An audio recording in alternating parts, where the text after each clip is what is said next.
प्रभु यीशु ख्रीस्त में मेरे प्यारे भाइयों और बहनों, आज्ञाकारिता और कृतज्ञता ये दो महत्वपूर्ण गुण हैं जो हर एक क्रिस्तीय के जीवन में होना अनिवार्य है, क्योंकि इसी के चलते परमेश्वर हमारे दिलों में निवास करता है। आज का वचन जो हम अध्ययन करेंगे वो कुछ अलग है, क्योंकि यहाँ साक्षात परमेश्वर हमें सिखा रहे हैं कि किस प्रकार प्रतिदिन का भोजन वह हमें प्रदान करता है। यह नहीं कि सब कुछ एक साथ दे दे, लेकिन वह हमें सिखाता है कि हर एक दिन कितना महत्वपूर्ण है, किस प्रकार हमें कृतज्ञ दिल लिए हुए आज्ञाकारिता में आगे बढ़ना है। तो आइए आज के वचन का हम अध्ययन करें, जो कि लिया गया है निर्गमन ग्रंथ से, अध्याय 16 पद संख्या 4, और वह इस प्रकार है।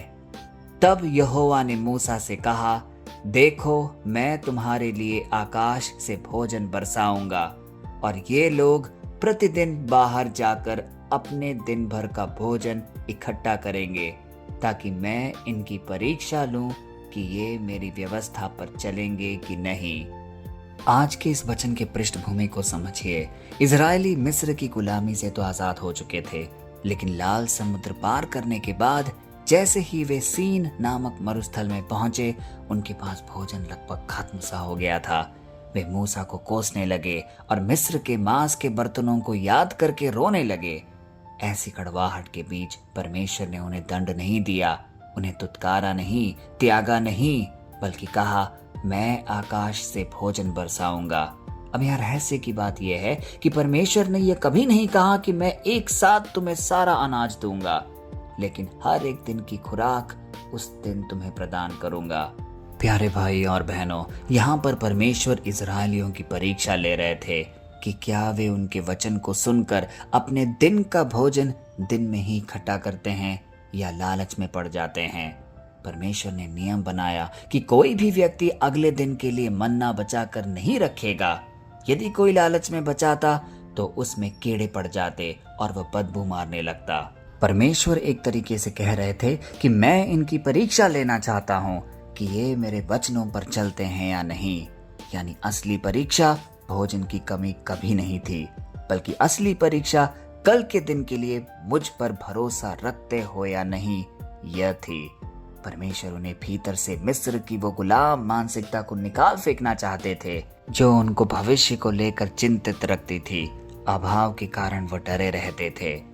इसलिए परमेश्वर इस्राएलियों को यह आदेश देते हैं कि दिन भर का भोजन दिन भर में इकट्ठा कर लो और उसे खाओ, अगले दिन का फिर मैं प्रदान करूंगा।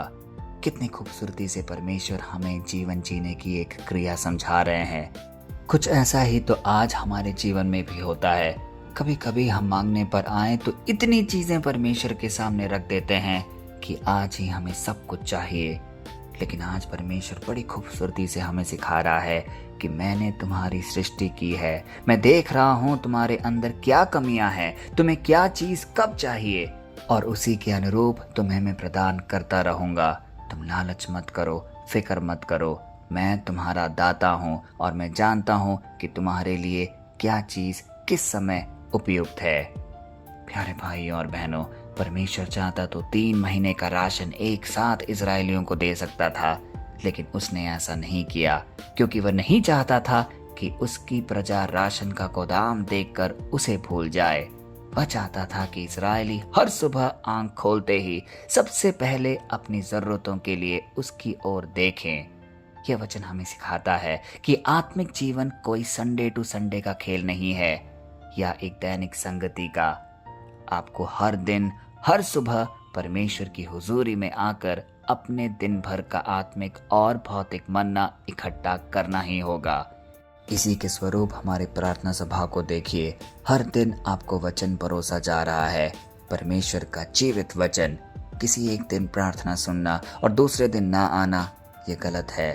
हर दिन का भोजन हमें स्वीकार करना अनिवार्य है।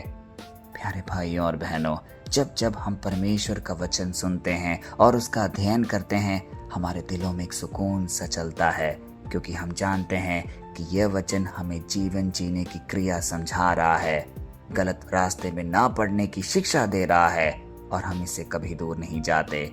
तो आइए कुछ पल मौन रहकर परमेश्वर के साथ एक खूबसूरत संवाद करें और ये प्रार्थना बोलें।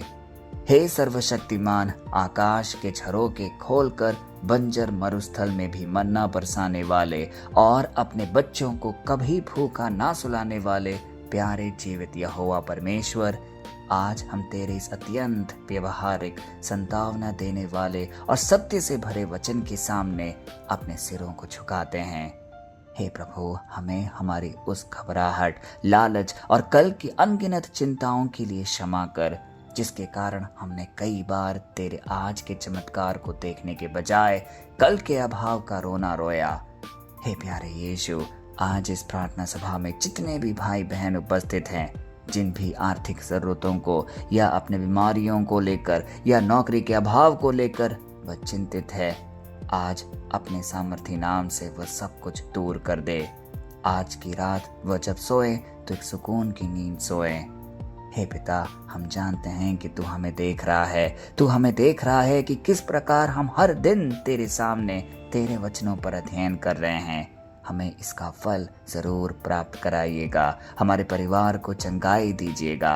हम तुझ पर पूर्ण भरोसा रखते हैं। हमारा भरोसा केवल तुझ पर बना रहे, यही हमारी कामना है। यीशु मसीह के पवित्र, जीवित और सबसे सामर्थी नाम पे ये सारे निवेदन हम मांगते हैं। आमीन।